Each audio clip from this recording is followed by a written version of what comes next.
رہے، اور اے پیغمبر صلی اللہ علیہ وآلہ وسلم، وحی کے پڑھنے کے لیے اپنی زبان کو تیز تیز حرکت نہ دیا کرو کہ اس کو جلد سیکھ لو، اس کا جمع کرنا اور پڑھانا ہمارے ذمے ہے، سو جب ہم اسے پڑھا کریں تو تم اس کو سنا کرو اور پھر اسی طرح پڑھا کرو،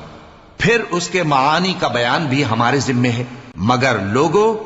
تم دنیا کو دوست رکھتے ہو اور آخرت کو چھوڑے دیتے ہو۔